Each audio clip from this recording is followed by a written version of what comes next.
Hey guys, well, welcome to episode 6 of Hello Church Season 4. My name's David Krause, and this is... Mike Hernandez. That's it. That's Mike. I'm David. Just in case it was unclear. That's right. I don't know where I'm going with this, Mike. We're just going to dive into today's topic, I think. Look, we work best that way. You know, I've grown up in church my whole life. Yes. I'm 37, fixing to be 38. Y'all probably thought I was a lot. I did. Yeah, right. Yeah, right. You had no idea. No clue. I still get carded for spray paint. It's Hey. pretty cool. When I'm wearing a hat. Gotcha. They don't see the receding hairline Sure. when you're wearing a hat. Sure. Like you. Yeah. You're cheating today. Yeah, that's right. Everyone thinks I'm you're young in your 30s too today, but Wink, you're not, wink. right? Yeah. No, Not a he's chance. pushing 60. Nah, just kidding. Wow. Man. That being said, I've always loved serving the church. Sure.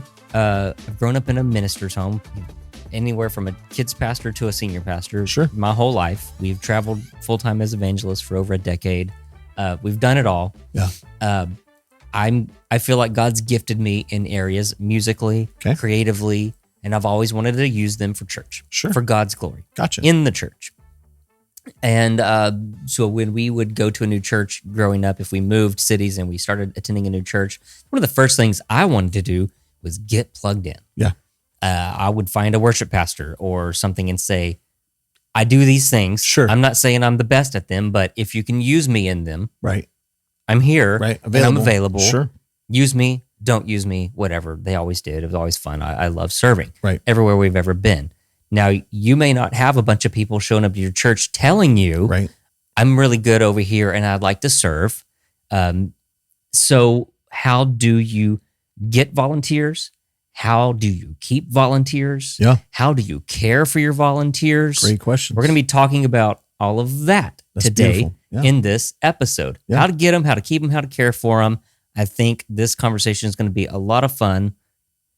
I agree. Talk about I know. I agree. I think a lot of times as pastors, we've defaulted and said, my people are terrible. They don't want to serve and they don't want to get involved. Now, granted, I've met those people and they've walked through the doors of several of the ministries that I've been a part Mhm. of. They do exist. Sure. But by and large, I think people do have Want this to do heart something. Yeah. that they want to get involved. They want to be Yeah. used. They want to be effective. That nobody wants to sit around, not the average person just wants to sit around and loaf. Like they really Yeah. want to matter. Yeah. That's a big thing Just in today's consume. culture. Yeah. Exactly. So, but if they've approached the church before, if they have any church background, they know that this process is sometimes not Convoluted. thought through, Doesn't exist. doesn't exist. It's a person, not a system, right? All of Yeah. that. Like it just creates angst Mhm. for those of us who have grown up around church. And so for a new person to walk in who's like eager to get saved, they're like, yeah, I know I'm supposed to do this. If we don't have, if we haven't thought through Yeah. how to handle and how to deal with and how to steward our volunteers, Yeah. they won't stick around. Mhm. And or it won't be a place where people want to get involved in the church. So I always say it like this, like volunteers, the body is how God set us up. Like we Sure. are not designed to have little kingdoms by Isolated. one guy doing it Yeah, all by yeah. himself. Like we are designed to be a body. Yeah. The hand, the Unity, feet, the yeah. leg, the elbow, the underarm, all of it, right? It's all Mhm. valuable to Right. God. And so he I told brings, someone yesterday, without the elbow, you can't pick your nose. That's Think right. about Hey, it. Have you ever thought about that? if you are an elbow in your church, you are so vital. You're so important. But how we approach volunteer, man, it can be so just misconstrued and that they're there to serve me, the pastor, they're there to make my job Sure. easier. I've had all those thoughts and that's not me pointing, that's all the thoughts I've had. They're here Yeah. to serve me, they're here to make my job easier.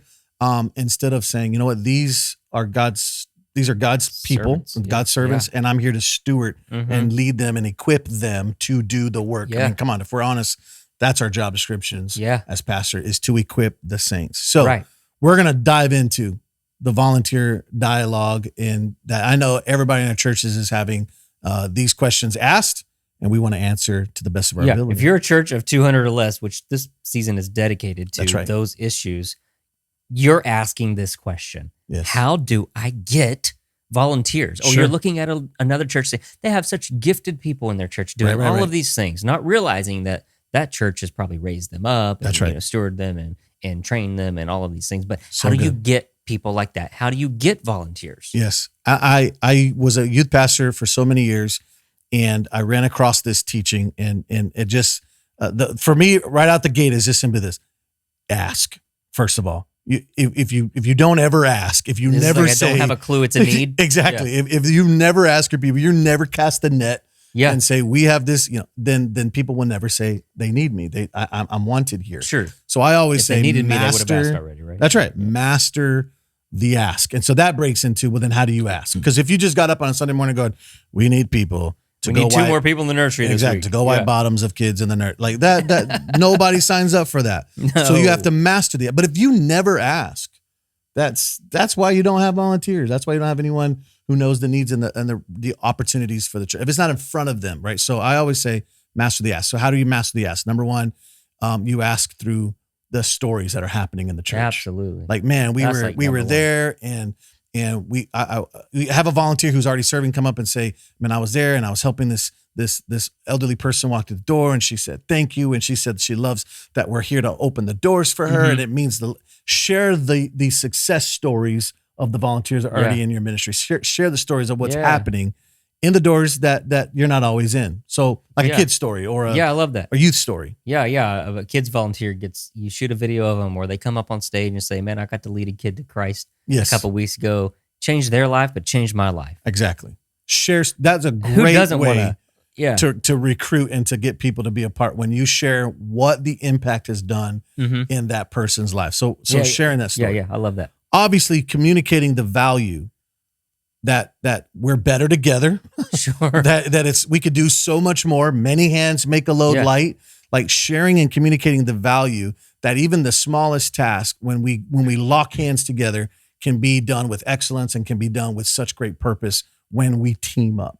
Communicating that and not just saying, we need you, with the poster and the finger, we need you type stuff. But when you say, you know what, this is a place where we value teamwork, and you just communicate over and over and over again the value of doing stuff together. There are no small volunteer positions. That's right. No small roles. That's right. There are some personality types probably out there. Well, we all need a microphone. We all need to be on the stage. That's right. We all need to be seen. But it's the unseen stuff that's as important or more even sometimes than other more seen roles. Hey. And maybe that's a pride issue in someone, but you come in a church and the toilet's not clean. Yeah, that'll affect the altar. Come on, somebody. Big problem. There's a stink in the That'll building. be what they talk about all day long versus what got that church over down the road. What is your sermon? Smelled like poop in the sanctuary. I mean, yeah. Absolutely. And we carry this value in this culture, like it's never not my job. Like we carry that in our volunteers. It's never not my job. I don't care if you're a vocalist on the platform or you're in kids ministry. You see trash on the floor, you're going to pick it up. Dude, why? When I was on staff Matters. at a larger church, that was huge to me. I would see some of our staff walk past a piece of trash on the floor, and I would think, I just watched that happen. That's nuts. Yeah. So I went over and picked it up. You led with by example. Hello. Yeah, sure.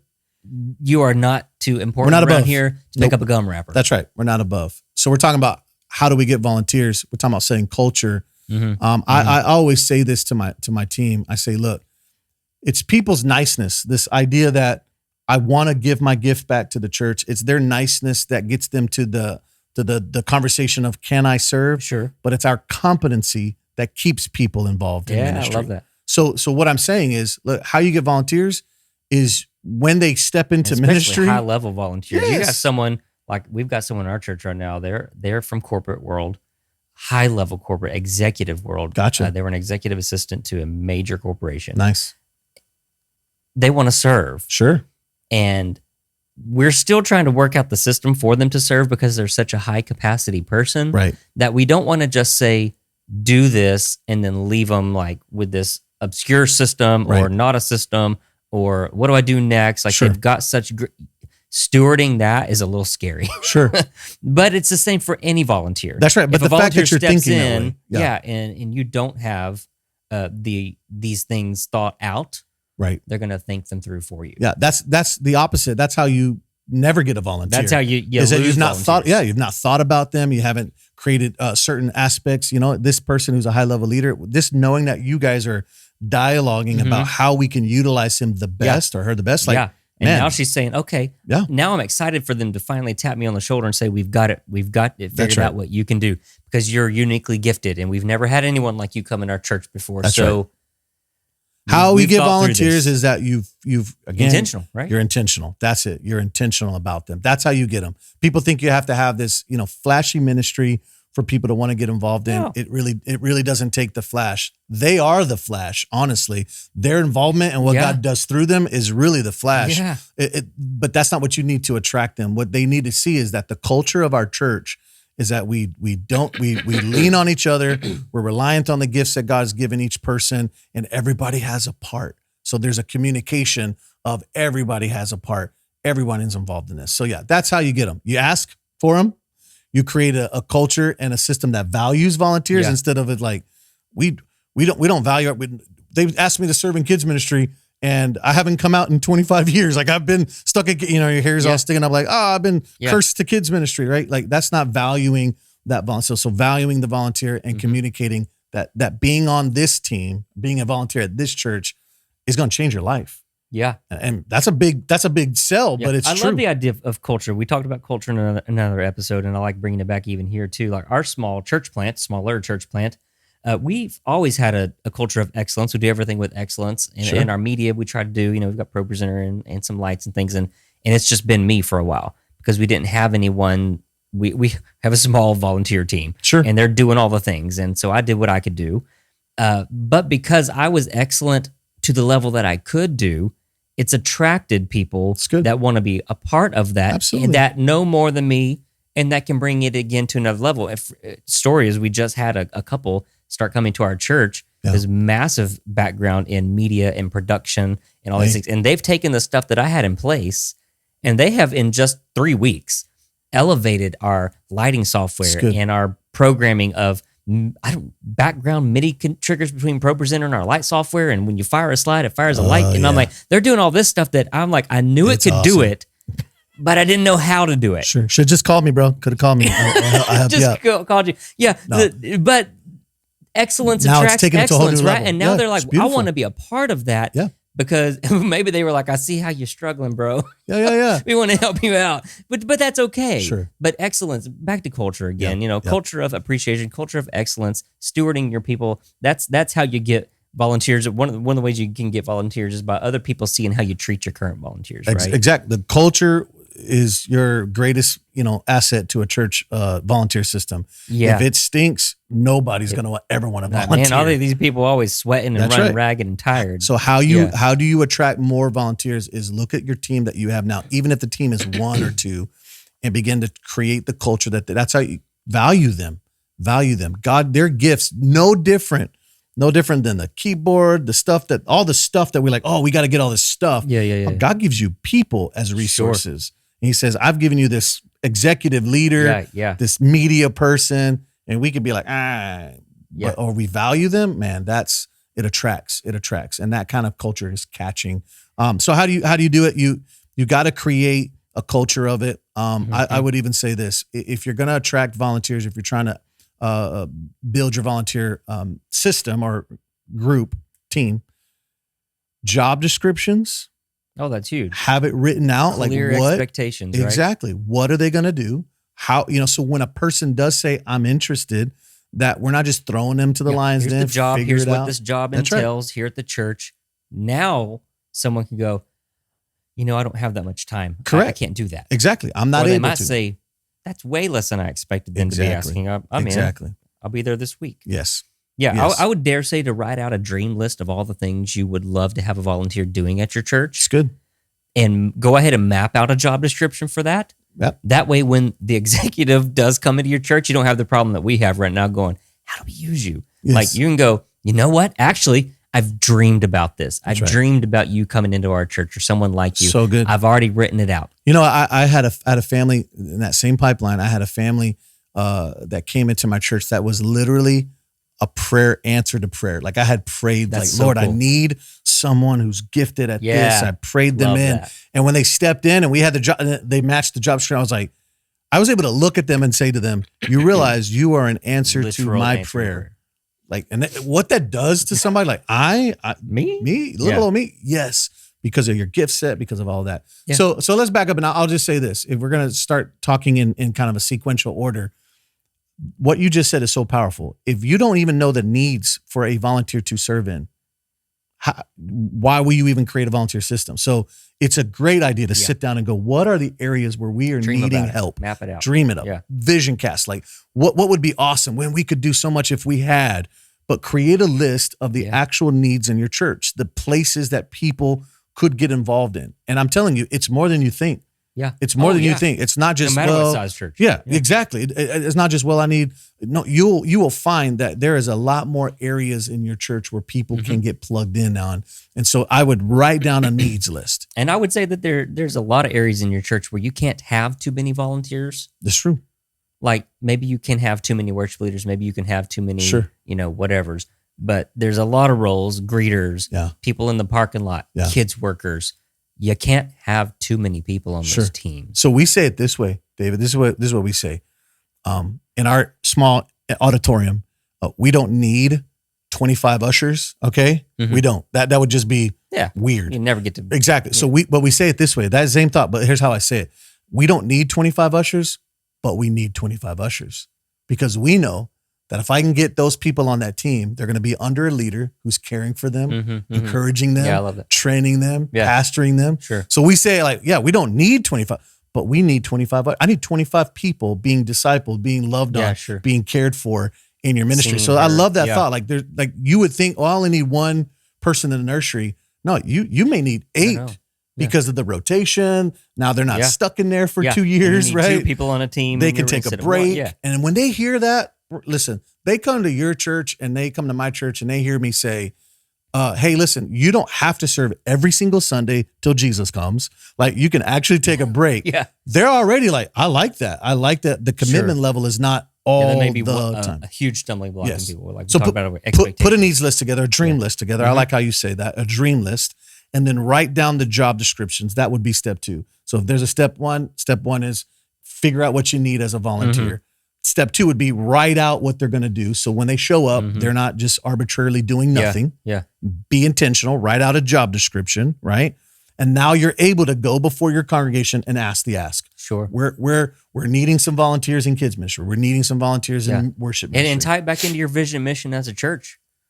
We can only get to this place God's called us to be over here. That's right. If we have a team of people doing this. That's right. And wouldn't you love to be a part of that and see this happen, right? Absolutely. Call it out. I love that. Yeah. Okay. How do we get them? That's great. How do we keep them? Yeah. Beautiful. Well, how we treat them.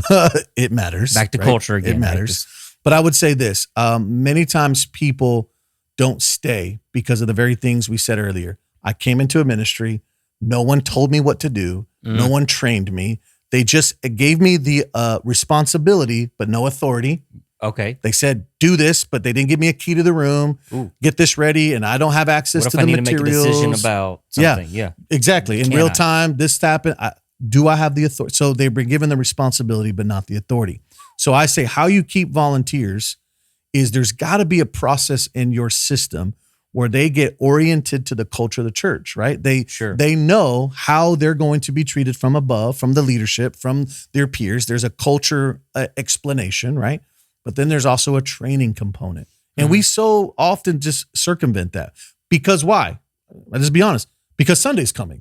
Yeah. And I need a warm body. I just need you to be in there. I need a warm body this Sunday. And so we circumvent the training and then we create more problems. Yeah. So, bringing it back to the couple that came to our church with help with media, they know what they're doing. Sure. They didn't need me to teach them the hows of a lot of things, but they did need me to talk to them about the whys. Sure. Because not every church does things the exact same way or for the right or the same reasons. Exactly. We don't turn this light on here because this. We don't push the sound here because, we've got this weird acoustical problem. They don't know some of this stuff. Right. They may know how to do some things, but they're brand new to this. That's right. So they need to understand the whys and the hows. Exactly. And so I call that to keep them, they need to have started well. Yeah. If they start off poorly, if they start off confused, then they won't stay very through long. The whole time, right? That's right. They won't stay very long. So start that process well with them by giving them adequate training. Sit down with them and give them the whys. At the point you feel like you've talked too much, you've probably just started. You just hit the iceberg you just crossed that line where they go, oh, this is important and then to the them. Things that are obvious to you are not obvious to everybody. So don't assume that what you're about to tell your volunteer is a duh moment for them. Right. It may be a very much an aha moment for them. Exactly. Yeah. I think another way you keep your volunteers is preparation, being ready for them, doing your due diligence. And if they are, if head they don't greeter have, walks in and we don't have enough first time guest gifts. Exactly. But it wasn't their job to get them. Exactly. It was yours. Being they prepared. feel ill equipped, right? That's right. They can't. Preparing them. You told them they have to schedule, but they don't have access to the program to schedule. They're not a leader in that, whatever. No one's phone number. Exactly. Being prepared, again, is all about culture. It goes back to that we don't want somebody doing a job that they have no idea what they're supposed to be doing. So preparation is another one. Yeah. I think that they have to have seen the job description through the training program. Like here's the expectations. Right. And then I think another way that you keep a volunteer is you come alongside them. Because if they've never done this before, right? This is their first time in kids ministry, right? Their first time on the platform. They need feedback. Create a feedback loop for them, motivating them to helping them be the best volunteer. To talk to them. So we do this. Ask them how they're doing. After they're deployed in the area of ministry, our dream team is what we call them. The coach comes afterwards and says to them, "Hey, you've been serving in kids ministry for 30 days now. How's it going? Are you scared to death? You're still here." They see their eyes. If their eyes are still you regret your decision? Right. Exactly. Because that gives them the out. If they did, what would we want someone serving in a ministry that's terrified and hates it? There. Yeah. That doesn't create, that actually affects the culture negatively. Yeah. So we have this coach that comes alongside of them and just asks them, "That's cool. How are you doing?" That's cool. How you keep volunteers. You get their feedback. Is the how job can I do better? Exactly. Is the job that we trained you to do, is it functioning the way we said that it's supposed to? Well, you know what? Some things have changed. We used to have toddlers over there, but they outgrew that room. And so now we didn't know. And you're on the ground in real time. Yeah. And they're serving in that area. So creating a feedback loop and supervising and coming back and helping them is a way to keep people. Because they know you didn't just toss me in the deep end and leave me. Yeah. Because somebody's come back, whether that's a team lead over them, or the coach I mentioned, the person who connects them to the ministry. Yeah. I just told someone this week, the new couple, 4 or 5 weeks now into it, I guess. And I was hanging out with them the other night at church a little bit late because they were trying to figure out something new. We got another computer, setting it up, and they knew what they were doing, but I was just there. And someone asked me, why do you stay around? Why were you there? I said, because I didn't want our volunteers late at night feeling like they were there all alone. Sure. Like no support. Yeah. Are you kidding me? Exactly. I mean, I know they have a key now because we trust them to come because they're one of the first there to open up and start getting things. Gave them the authority and the responsibility. Right. Yeah.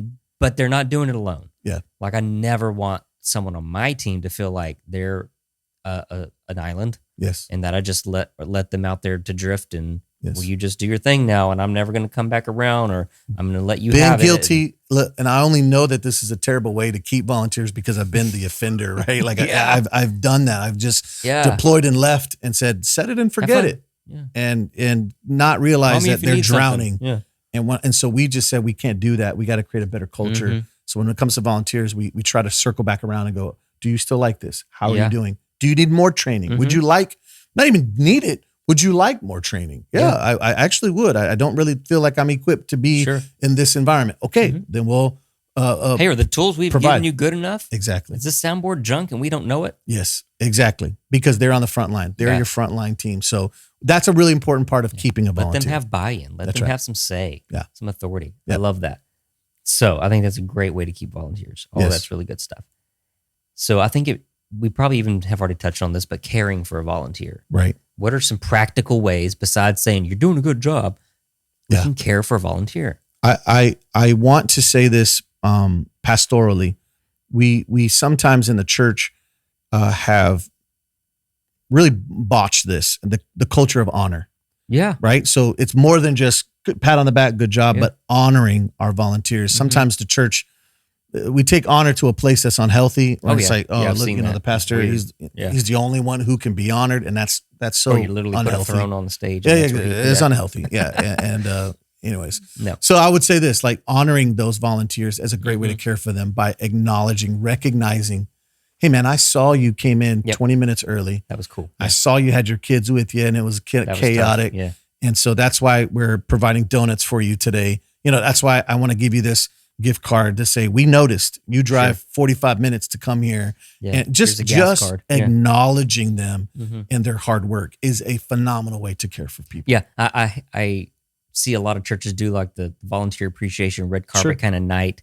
And I would hate to think, and I don't know if they are, they're probably not, but I would hate to think that that's the only night that, your 100 volunteers or your 50 volunteers, 20 volunteers ever felt appreciated or seen. Right. Like, I got to get dressed up and spend money on a nice clothes and we're going to just have a dinner at church. And look, don't not do those things because that is a culture you're trying to set. But I hear you. If that's don't the let only that time, be the only time. No, you got to understand a text message nowadays could be the very thing that they need. And that day, how many of us, I've gotten a text message before on a worst day, a terrible day from a friend or a loved one. I just said, praying for you. And I'm like, man, I'm not alone. That's right. Huge. So a great way to just to honor them is to acknowledge them. Yeah. Text them throughout the week. Don't text them only when you need something. Right. I've been guilty of that. Hey, you're doing a really great job. Oh, by the way, I need you to overcommit even though you're already committed. So don't let the only time they hear from me when you need them. It has to be ongoing care where it's genuine text, an email. All those things, they still work. I know it sounds like, well, those are old. They still work. An email, a phone call, note. a handwritten note. All of it is still effective. Have any paper left or pens? Because so many times they just don't they're not getting recognized at work. No, the boss isn't saying good job to them on a regular day. It may come where they get a raise every 3 years, every 4 years, right? Right. A cost of living. So those are the people that are serving next to us. And so acknowledgement and recognition, honoring is a great way to care for them. Yeah, I like that. And we talked about letting them know they're doing a good job, but evaluating them. Sure. You would think that sounds negative. Exactly. You would think it's negative. And you know what? It can be. If all they hear from you all the time is you stink, you're terrible, here's get better. You do bad. Exactly. Right? Wrong. Yeah. But everybody knows, evaluations are critical to know, am I hitting the mark you need me to hit in this area? Yeah. And often, sometimes even in our work, if you work a secular job and our volunteers do, like they're not getting evaluated. So they're like, I don't know if I'm doing a good job. I haven't heard from my supervisor. They don't know it until they get fired, and right? The only time they hear is when it's negative. Exactly. Yeah. So I would say a great way to care for your volunteers is to sit them down and go, hey, here's some things that I think you're doing phenomenal. And here's some things I think we can grow in as a team, as an individual. And for example, this is real time. Our church is going through some tithing conversations that we're having with just high level leaders that just have been struggling. And so we've been asking them to step into some things. And you know what? Our pastors who are having those conversations with our volunteers, super nervous. Oh, because we're afraid that when we evaluate someone, they're going to be like, oh, you think I'm a word. They've been sitting down with these volunteers and having a very intimate conversation, very personal conversation about giving.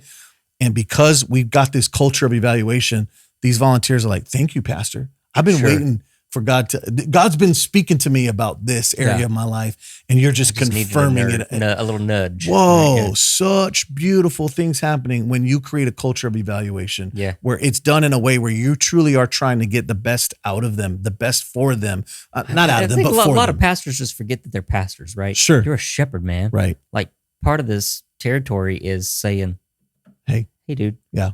Hey, gal, we need to talk. Yes.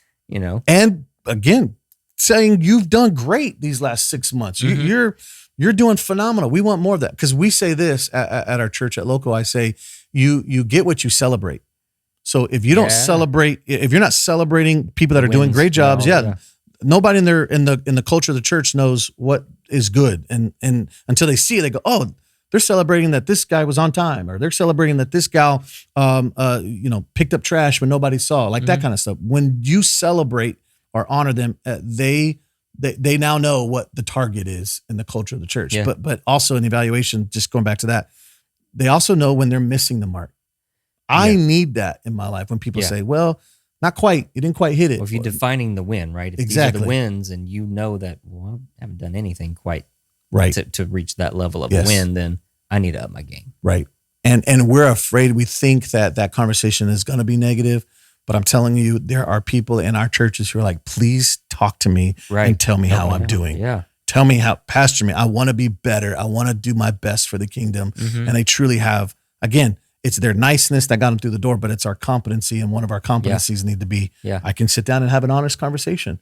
Yeah. Now, we're doing great. If you have the problem, we've got a problem. Not a problem. It's a good problem. We have some folks in our church that are the over and above to the point that they will literally commit to everything and anything and be at everything and be earlier at everything and do it all. And those people, you want them, but you have a responsibility to, in this evaluation setting, say, we honor you and value you too much to allow you to run yourself ragged around here. We've got a lot of people in our church that are waiting to serve, that are they're able, they're ready to jump in, and we need to take this off your plate, and give you some rest here, bro. How many times? Your heart. How many times is that happening around churches in America where people are being asked to take stuff off their plate? That's not the case. It's usually, I need you to do more. I need you to do more. So you guys have created this culture to that volunteer, and other volunteers know that. Yeah, because they're going to come. That volunteer is going to go tell. Yeah, hey, they just took this off my plate. Yeah, they really do care about us. They really do love us. They do value my health and my mental health. And they're the type of person that's like, I see the church is being clean, not being cleaned by so and so anymore. We want to come in on Saturdays and do that too. Yeah, like, so good. No, no. Yes. The mowing the grass. We pay a company now. That's so good. They're going to come mow the grass. You don't have to do that anymore. You can continue doing some of these other things, but that's one thing off your plate. I think that's a phenomenal way to care for your team, bro, is to say, you're already doing too much. Right? Yeah, you're already doing too much. Does anyone know what I'm doing around here? Exactly. Yeah. Exactly. Absolutely. Yeah. So get them, keep them, care for them. Care for them. I think that's about it for this. They're the greatest. They're the greatest asset for the church. Your church can't. We talked about it in the last episode. You can't move forward without systems, not in a healthy way, not in a sustainable way, and you can't make those systems happen without volunteers. Yep. And God's given them to you. He's given you these sheep to steward. They're your flock. Yes. Steward them well. Have the responsibility to do that. We're called to do it. That's right. We believe in you. We're praying for you. Hey, listen. If you haven't subscribed yet. Episode 6 now. Come on, man. Why haven't you? What's going on? I'm personally offended. Yeah, right? We're going to have an episode on offense.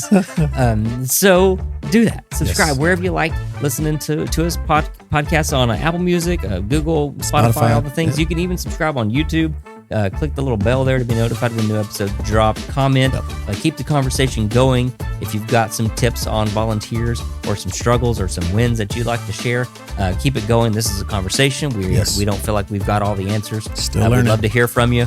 That's it. Rate us, review us, leave a comment, subscribe, share it with your friends.